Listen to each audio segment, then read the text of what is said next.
Hey guys, welcome back. It's grimreaper coming at you for another video of Raidshadowlegends. Welcome back to the channel and hopefully you had a great weekend. And yeah, we're on Edwin Peak's account today for today's video. Today's video has been requested non-stop. I haven't covered this champion yet, but I have been putting her in videos for live arena and stuff like that. And people are asking to see a champion showcase with her, bear in mind, because I don't know how to build her. For myself personally is a bit of a simple champion to build, but we're going to go into her. So first of all, we're going to go check out a kit, and we'll drop timestamps down below so you can jump this out if you're already aware of a kit. We're talking about ARBAIS the Stoneborn. Now, ARBAIS the Stoneborn, when Mythicals was released, was probably one of the top 2 Mythicals in the game, and then obviously there was buffs to like Sigford and some other champions as well. And then it was released, and now ARBAIS is kind of underrated, right? I've seen a lot of people pull ARBAIS and seem to be upset with pulling ARBAIS. Now, not too sure why. She has a fantastic kit, especially for P versus P content. We're talking about Siege, 3 versus 3, high-end arena, in live arena, and classic as well.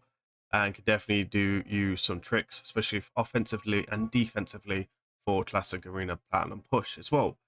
So what's she got in the kit that makes her so good? Well, first of all, we'll start with a speed aura. The speed aura is 25 in all battles, not just arena. That is very good for Siege. That is fantastic overall. She's got very good base stats for this as well. And bear in mind, mythical 6-star blessings will give you 20 speed, not 15. That is also going in her advantage. She has a really cool passive. She has a 30% chance of placing a petrification to her attacker to 1 turn whenever a ally is attacked whilst under death revive.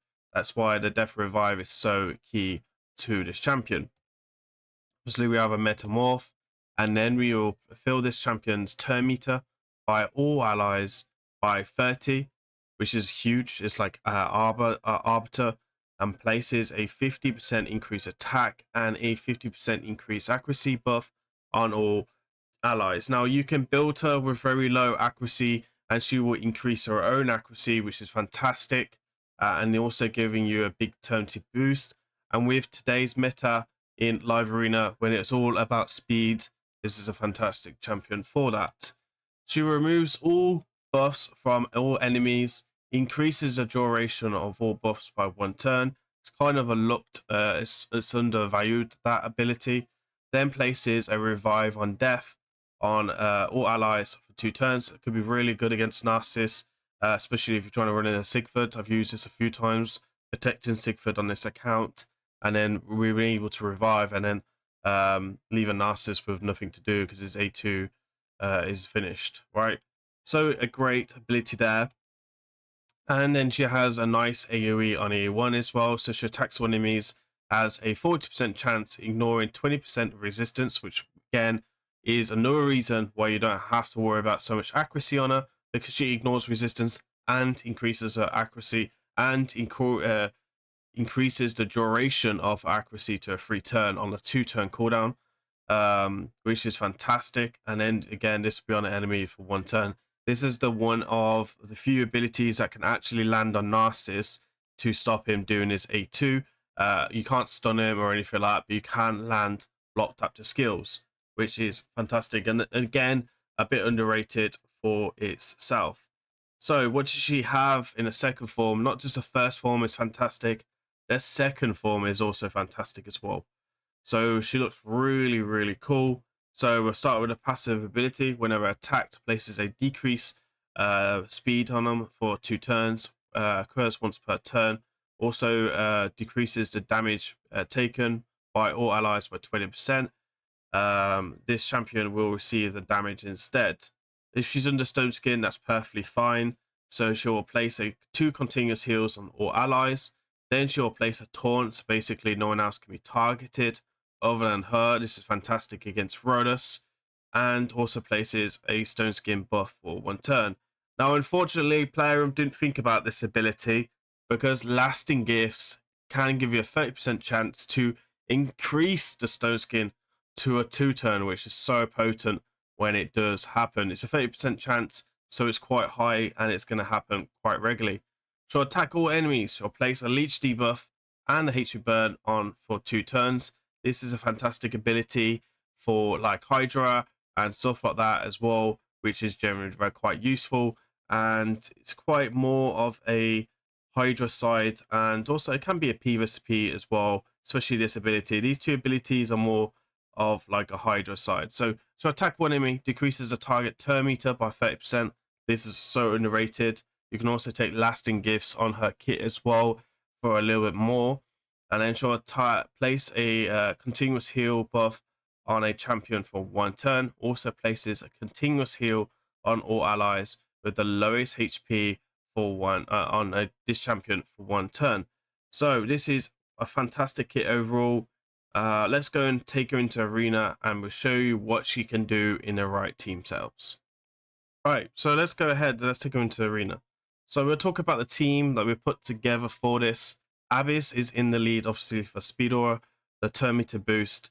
We have Sifi in here, which is another turn meter boost, and we have Catrixia in here as a lockout. Catrixia can be replaced with run to any type of CC champion, Warlord, Yumiko, Lady M, which we'll probably give a few of them a spin in today's video. And then we have the DPS, which is going to be a Sigford, because she does place a increased attack, but we also have increased defense in this team, so it's perfect for arena overall. We'd have anti-lockouts, which is why also she's so good, because if you lock her out, that's fine, she can flip forms. Now there is a few mythicals in raid where the first form or the second form, or vice versa, is fantastic. Now ARBAIS on this account is faster, because a lot of people generally will take Sifi in a live arena, and then we lose the speed race overall. So I have made ARBAIS the fastest on this account, just showing you that as well. And Sifi we can make like 340 something, which is a bit of a disadvantage as well. So she can remove buffs, which is fantastic. She has really good synergy with Trixia as well, which will show you a bit later on the stuff they can do together. And we're just going to show off the first case, the first form fairly fine, and then we'll have a look at all forms. Now monkey is a bit of a problem for her, because he can actually sheep and he's a strong affinity as well, and that is probably like the only downside to her, and I think that's why a lot of people don't tend to use her as much. But as you can see, in this team we're completely faster than them, because we are speed tuned. So ARBAIS, Sifi and Catrixia all speed tuned together. So if we go first, or if they go before me but don't speed tune, then we will pretty much lock them out and be able to. Now obviously mythicals are stronger than most legendaries in Raidshadowlegends. There is no denying that, and that's why you should not be sleeping on her if you have her. But what happens if you don't have a Sifi? Well, you don't need a Sifi, because you also have a Arbiter into this game who is also fantastic with her as well, which is what we're going to go showcase right now. So we have a Sifi, we'll drop here, and then we'll bring in a Arbiter. So Arbiter is slower, she's 350, 6 or something like that. And again, she's fantastic overall for this ability. So we will put them together. This is a very difficult team. We do have to deal with Hefrak, so we're actually going to open up with the A2 ability, which does break the speed tune a little bit, but it's fine. We're still going a lot faster. And then Arbiter will bring the increased attack. The reason why I put the revive on death is because I want to showcase the revive on death and how good it is. But he didn't actually kill us, so that's a bit surprising. He didn't kill us, which is a bit not what I wanted to see, right? I wanted to kill a few of them and showcase the rest of the team, and I didn't get an opportunity to do so. Now we also will flip forms in second, because we have Stone Skin there, which is very annoying. We do have increased accuracy up still, so we'll try and land some accuracy. So obviously HP Burn's really good against Stone Skin, so UDK, this is a bit of annoying. And then we're actually going to do the A1 there, so we can do that like so. And you can see there we took the damage because it's like a built-in mini ally protection passive ability, which is cool. We're going to remove the stun, and then we're going to switch into a stone skin. So I really like Catrixia here as well, because Catrixia can reset the E3, so you can go back into stone skin, which is very, very underrated as well in live arena. It's mainly a live arena thing because live arena happens to go on for so long, but this would generally will protect us as well. And then we still have Taunt up as well, and we should be able to clear it up here, and Arbiter will keep giving us increased attack as well. So Arbiter is also fantastic with her. We got a go second team here, so we'll probably just take in a ally attack this time, and we'll go for mythicals. We have no reviver. It's fine, we don't need a reviver. We've got ARBAIS to help us out. We actually do have a reviver. We have Sigford for his revives. He can nuke and do that job. So we'll go second team. We have a attack on the ally attack, so we're going to try and remove the buffs. We don't get that many removals, but we do have the option to do ally attack. And you can see, like, again, she does a one-off, which is pretty nice. We'll do a lockout here with a second strip, which we are lucky enough to remove that. And we're one-shot Arbiter, sorry, Dutch is there. And he's going to go ahead and set off a passive. That's fine. He gets petrification, which is fantastic. We're going to try and strip that stone skin. You can see here with this setup, he's got 3 strip champions, which is a bit nasty to deal with. And then if you think that's not enough overall, well, guess what? We're going to reset the whole kit, and we're going to go again. So we're going to try and strip. He's going to take his extra turn anyway. So we'll put increase attack back up. Actually play the stuns this time, because why not? And then we clean up the team. Fantastic. Overall, again, we have another nice team here. We have ally attack, etc. to deal with. It's a go second team, so she's really good against go second teams, and she's fantastic against speed teams. So she can do everything down to a T, and she's definitely worth building in your arsenal if you have her. I think she's generally one of them champions you can take into your Hydra teams if you're struggling, because turn meter boost is pretty strong there. Revive on death is pretty strong in that as well, but also being able to strip champions, which is super strong as well. UDK, I did forget UDK was there, to be fair, which is fine.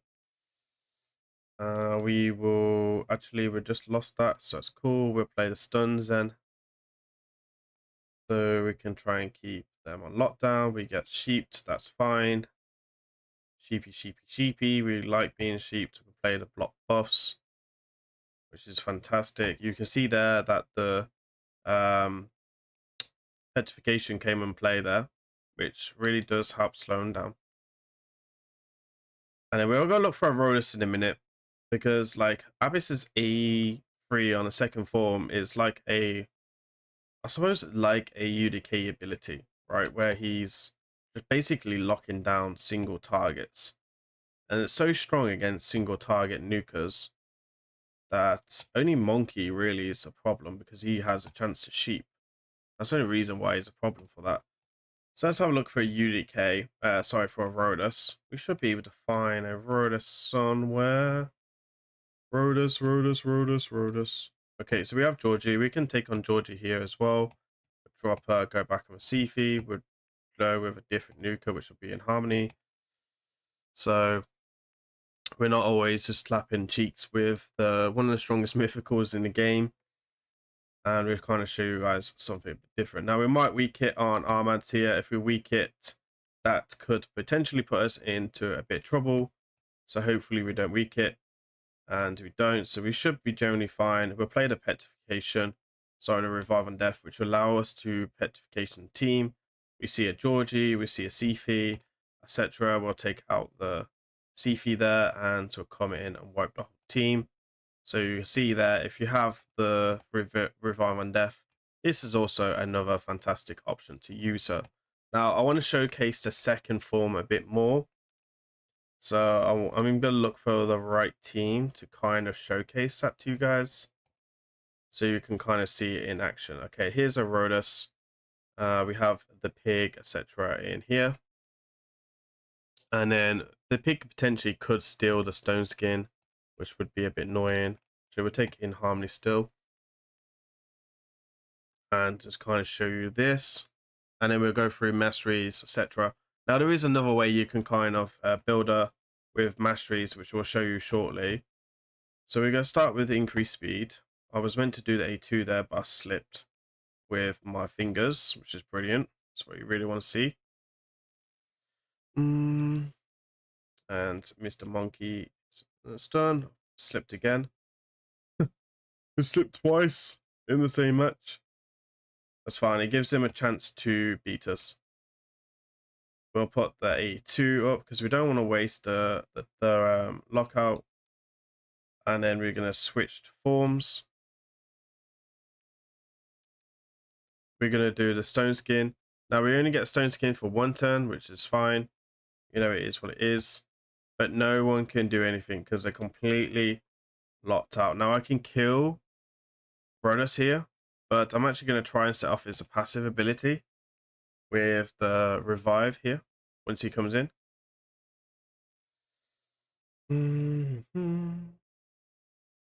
Just so we can kind of showcase this. Again, you can see here Catrixia. You can also use Yumicone for this to reset the stone skin and basically just reapply it, right?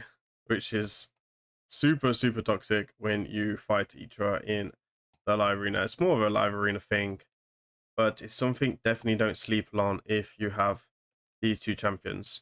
Now, I should go for us here again, but we're going to try set off his passive so you guys can see the stone skin in works there. So there you are. Can't target anyone here. Would want to normally kill like Sifi or someone, but the taunt is doing its job, right? Taunt is fantastic overall.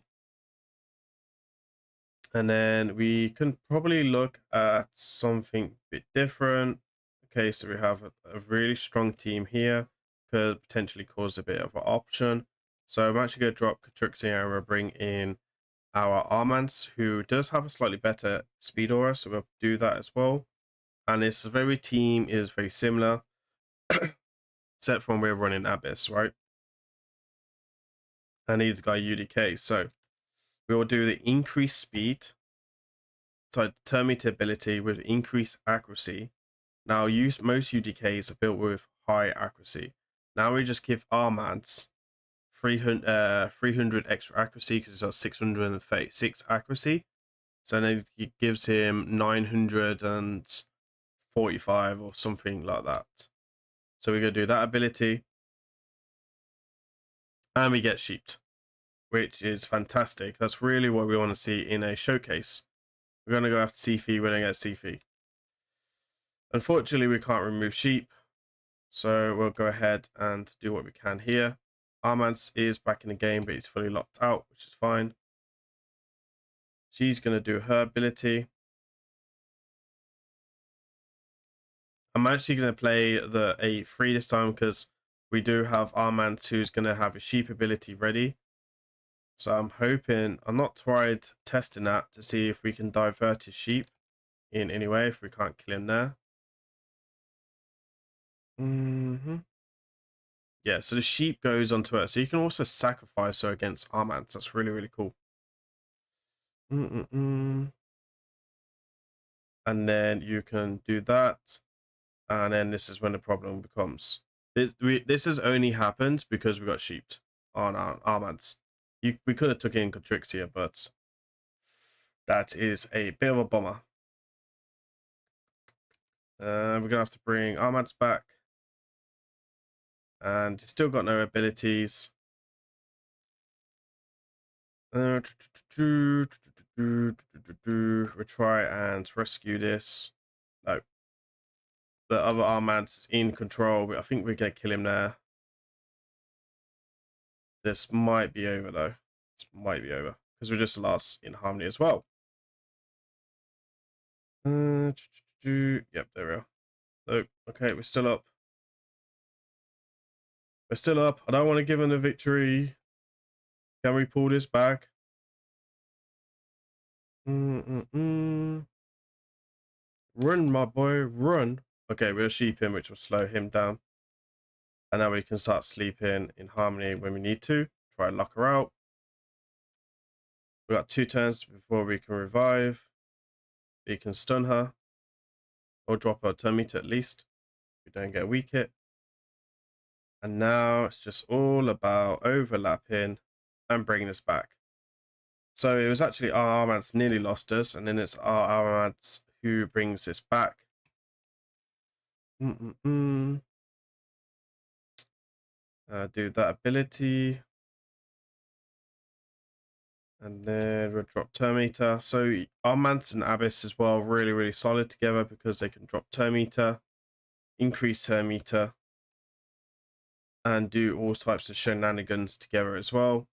And so we brought that back nicely. It took a lot longer than we wanted, for sure.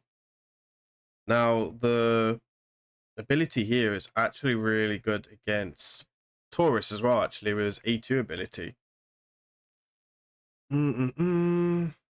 So we'll make this the last one. I don't want to make this video too long, but we want to showcase Taurus. Taurus is always a bit annoying to try and take on. So Sifu will cleanse itself, which is nice. We're going to get a lockout here, hopefully, on everyone. Lovely jubbly.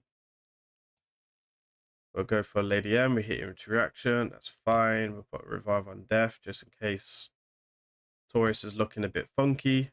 And also we can do the petrification. I think we'll play that so he doesn't try and put up his ally protection on anyone. And then we start flipping forms. So when Taurus wants to try and get back into this, we're not going to let him. There we are. There's a stone skin for 2 turns because we are equipped with lasting gifts, which I do recommend for you guys to do as well. I'm not going to erase the reset, but we will metamorph to try and get our lockout on cooldown. Play the HE burn. The stone skin's still there. And then you reset with Catrixia. Again, not needing Catrixia. There's a few champions, Kaimar as well, that can do that ability. So we did place a evoke there.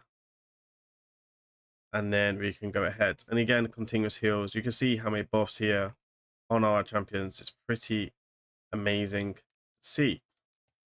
We'll play this. It's fine. And you can see here we're going to win this fight very, very comfortably. There was no way for them to get into this fight, right? It's just, it just made it very smooth, very easy. You'll see an Abyss in action tomorrow for Platinum Arena once we post a video tomorrow. If I make a Platinum video, you'll see me use an Abyss on Platinum Push in defense and offensively. So you can see there, works fantastic overall. So let's go check out our build. So how do we build Abyss then? Well, we've actually just made a fast. We put the fastest gear onto this account, onto Abyss.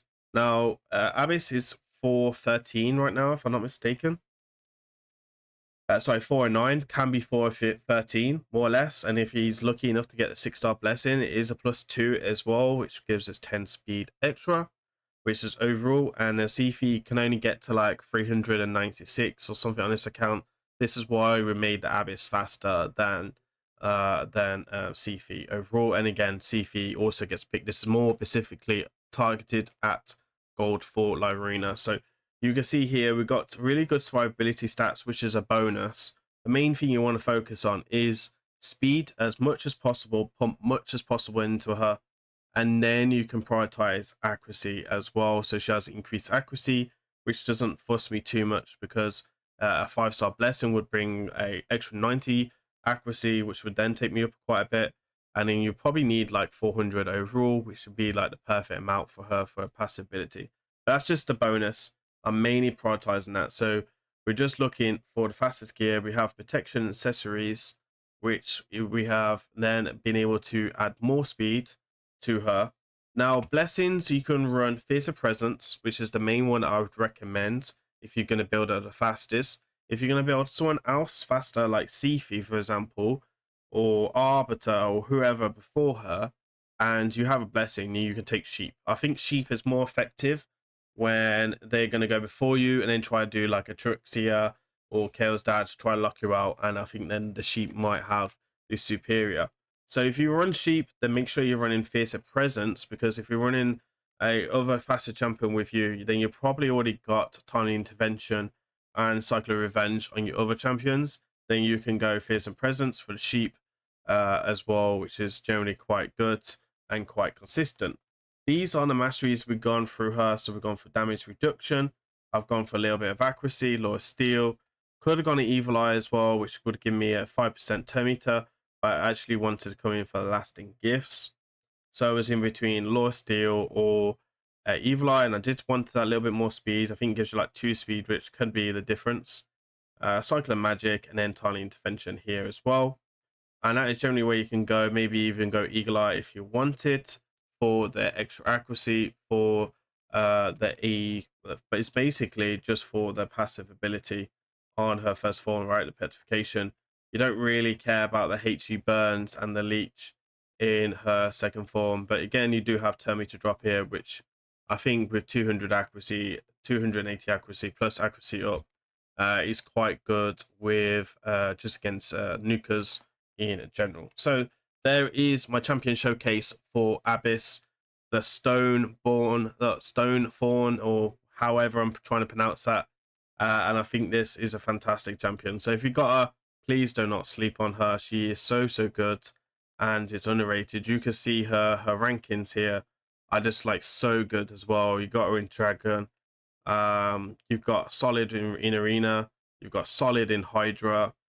Solid in arena offensively, defensively, location campaigns, like everything. She's just so good. So yeah, don't sleep on her. Even in Sand Devil, a lot of people are putting her in Sand Devil because of the revive. Sorry, it's the first form where we got the Death Revive, which is so good. You can use this ability to climb yourself up and cheese from like 1 to all the way to 25 and then build a different team overall. So yeah, fantastic overall, and yeah, really cool champion. Please remember to like, comment, and subscribe. It's I really appreciate you guys hanging out with me. Hopefully you enjoy this video. Just to work out, she does also need accuracy for the strip here. Just FYI, I will do that. I will say that just before we go. Please remember to like, comment, and subscribe. I've been grimreaper. I'll see you on the next one. Peace.